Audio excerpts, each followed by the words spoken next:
Hi, we're back. I'm Robert Crowe, and this is the second episode of our two-part series on Chex, which builds on the fundamentals that we talked about earlier, introducing advanced tools for debugging values and performance, and then shows how to apply everything in a Flax NNX model. In our last episode, we established the core challenge of debugging in JAX's transformed world, where standard Python assertions can fail. We introduced Chex as a solution, focusing on its fundamental assertion functions like assert shape and assert type, and we demonstrated how these tools integrate seamlessly with jax.jit and jax.vmap, allowing you to build a strong foundation of your data validation in your code. Now that we have those fundamentals, we're ready to tackle more advanced debugging scenarios and see how Chex helps us build robust Flax NNX models. Let's get started. We've seen how Chex helps validate shapes and types, which work well with JAX's tracing mechanism. But what if you need to check the actual values inside a tensor during the execution of a JIT-compiled function? Standard Python assert statements based on tensor values often don't work as expected inside JIT. This is where Chex.Chexify comes in. So the core challenge is that JIT works by first tracing your function with abstract representations of data, focusing on shapes and types to create optimized code. It doesn't know the actual numerical values that will flow through the function later during execution.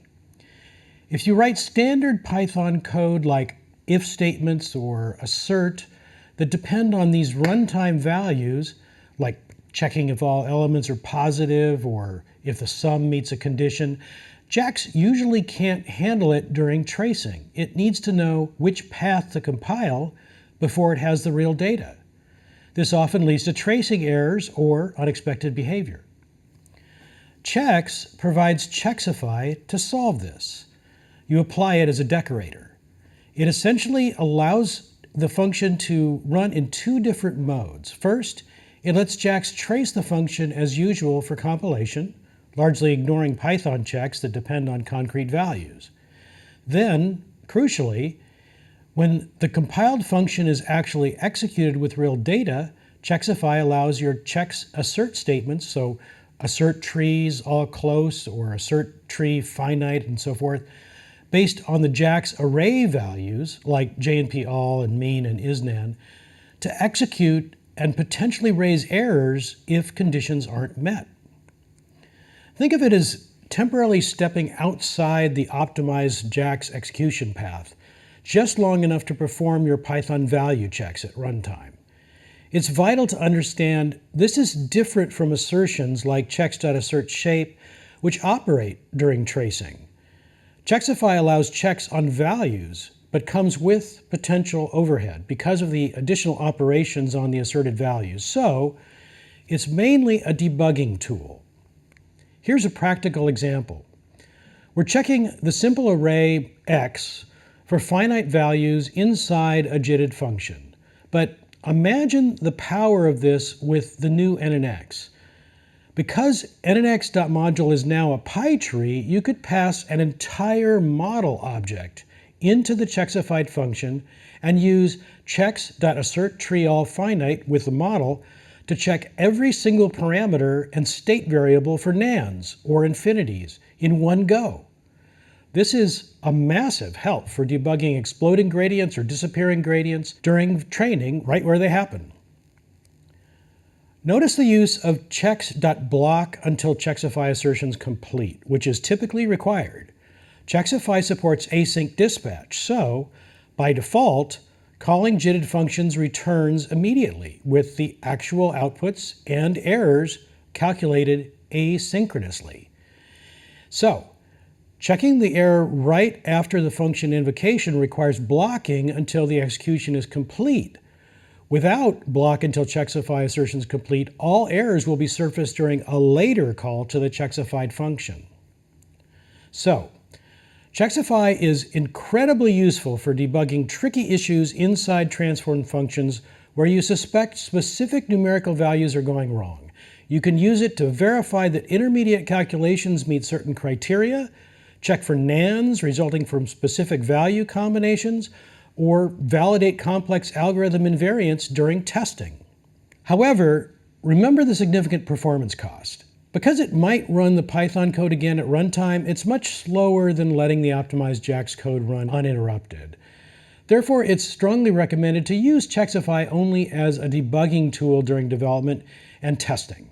Once the issue is resolved, you should typically remove the chex.chexify decorator and the specific value-based assert statements it enabled, relying on more efficient checks or refactoring the logic if possible. It complements the standard Chex assertions, filling the gap for direct runtime value inspection when absolutely necessary for debugging.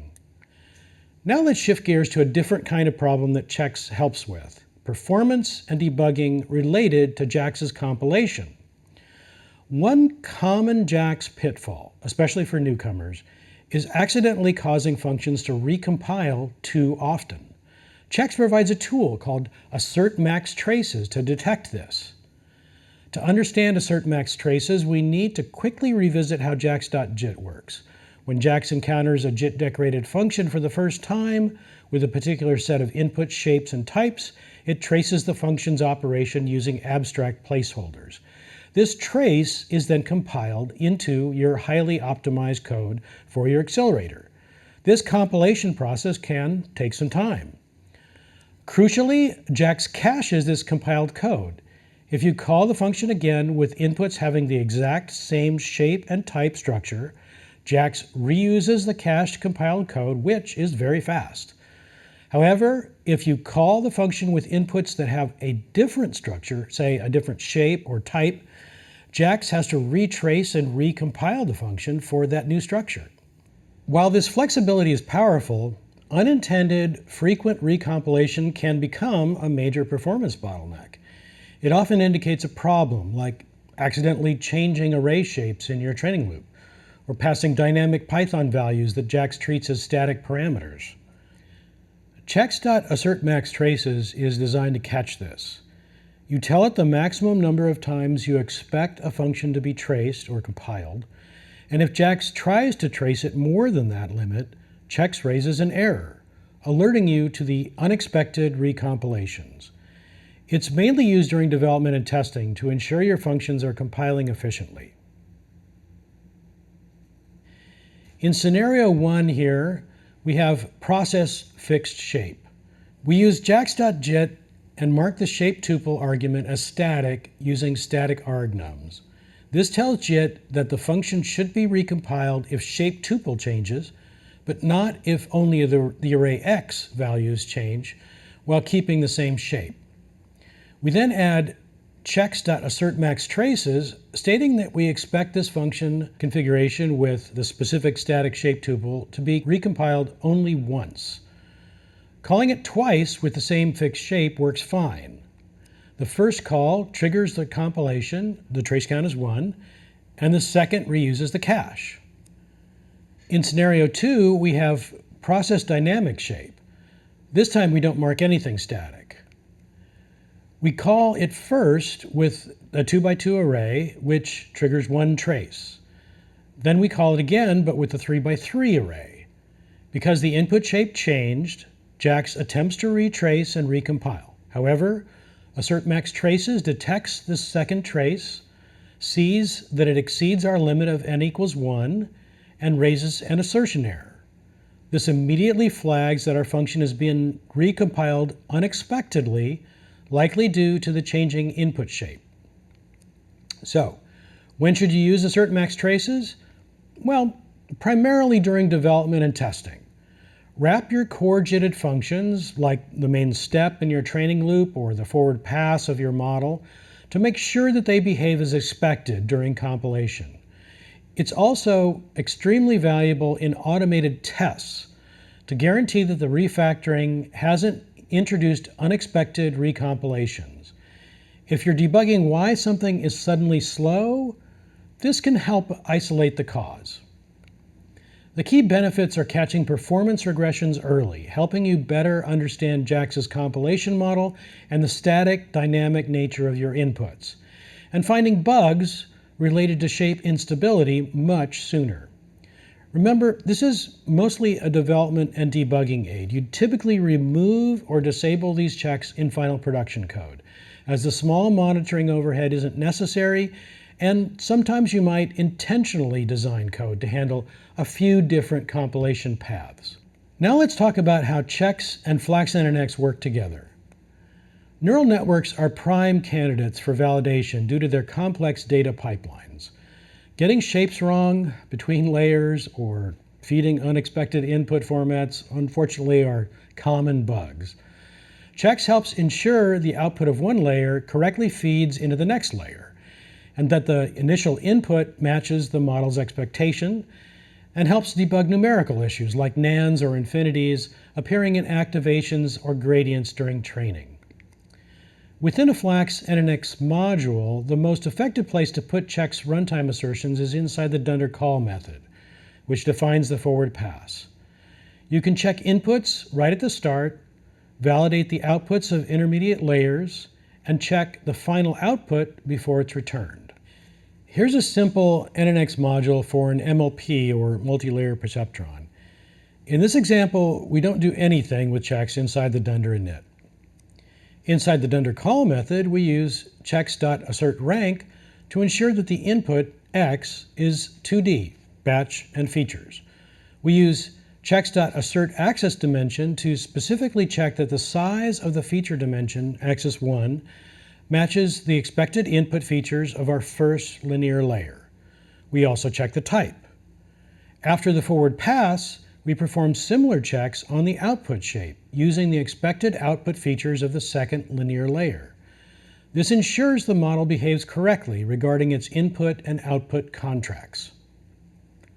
We've only scratched the surface of what Chex provides. In addition to assertions, Chex also provides a JAX-friendly data class implementation, utilities to add common warnings such as specific types of deprecation warnings, test variants, fakes, and even the ability to fake multi-device test environments using a multi-threaded CPU. You'll see that we use the multi-device fakes in some of our code exercises. So to wrap up, Chex is an indispensable library for anyone using JAX, especially when building complex systems like neural networks with Flax NNX. Its assertion functions provide robust ways to validate data properties like shapes, types, and numerical stability. Critically, these checks work reliably, even inside JITted or VMapped functions, addressing a key challenge in the JAX ecosystem. Because NNX modules are native JAX trees, Chex's tree-based assertions can operate directly on your models, making it trivial to validate your entire state of your network for correctness and numerical stability. Integrating Chex into your Flax NNX modules and training loops leads to more reliable code and significantly easier debugging thanks to clear error messages and makes your assumptions about data explicit. Adopting Chex is a highly recommended best practice for building trustworthy and maintainable JAX applications. You can learn more about JAX and the entire JAX AI stack with these coding exercises, quick reference docs, and slides. To watch the whole Learning JAX series, check out our playlist on YouTube. There's a growing community on Discord for JAX, and here's an invite link, and here are links to the docs for JAX, Flax, and the JAX AI stack. And there's much more coming in our upcoming episodes on the rest of the JAX AI stack, so stay tuned, and don't forget to hit like and subscribe, and we'll see you soon.